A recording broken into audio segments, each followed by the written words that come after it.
सूरज भारत के, फिर से एक नया सवेर मिल गई। रहे डूबत सूरज भारत के, फिर से एक नया सवेर मिल गई। भारत माता जय जयकार, भुलाइल तो हर शेर मिल गई। भारत माता जय जयकार, भुलाइल तो हर शेर मिल गई।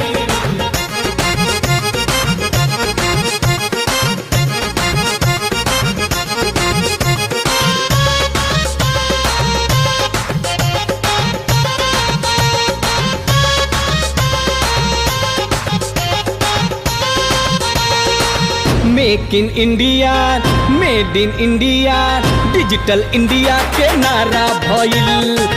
पूरा भारत वासियन के बुलंद किस्मत के तारा भइल हो। कदम जहां पे रख दे माहौल बदल जाते हैं, बिगड़े हालात खुद ब खुद संभल जाते हैं। तुम करो खोज रास्ते की, जहां जाना चाहते हो तुम। मोदी जहां से गुजर जाए रास्ते निकल जाए। Make in India, made in India, digital India के नारा भइल। पूरा भारत वासियन के बुलंद किस्मत के तारा भइल। भारतीय अर्थव्यवस्था के कुबेर मिल गइल, भारतीय अर्थव्यवस्था के कुबेर मिल गइल। भारत माता जय जयकार, भुलाइल तो हर शेर मिल गई। भारत माता जय जयकार, भुलाइल तो हर शेर मिल गई।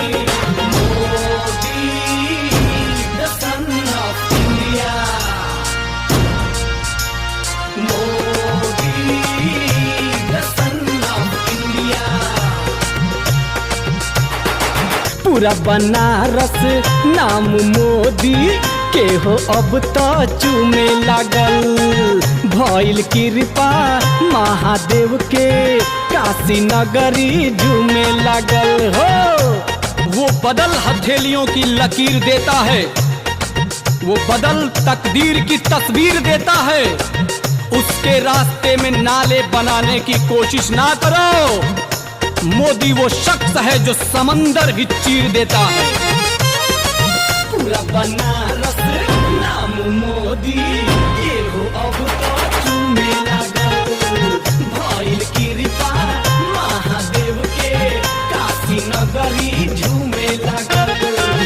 माई गंगा के भागीरथ फेर मिल गइल, माई गंगा के भागीरथ फेर मिल गइल। भारत माता जय जयकार, भुलाइल तो हर शेर मिल गई। भारत माता जय जयकार, भुलाइल तो हर शेर मिल गई। Modi the son of India.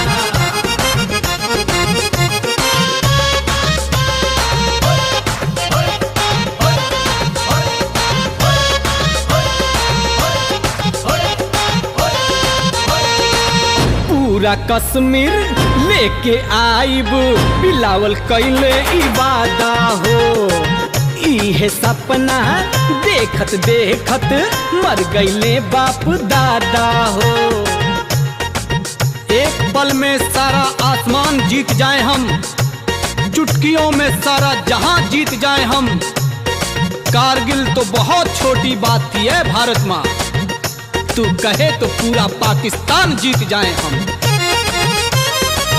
पूरा कश्मीर लेके आइब, बिलावल कैले इबादा हो। इहे सपना देखत देखत मर गईले बाप दादा हो। मिलल पाकिस्तान इहे तोहके ढेर मिल गइल, मिलल पाकिस्तान इहे तोहके ढेर मिल गइल। भारत माता जय जयकार, भुलाइल तो हर शेर मिल गई। भारत माता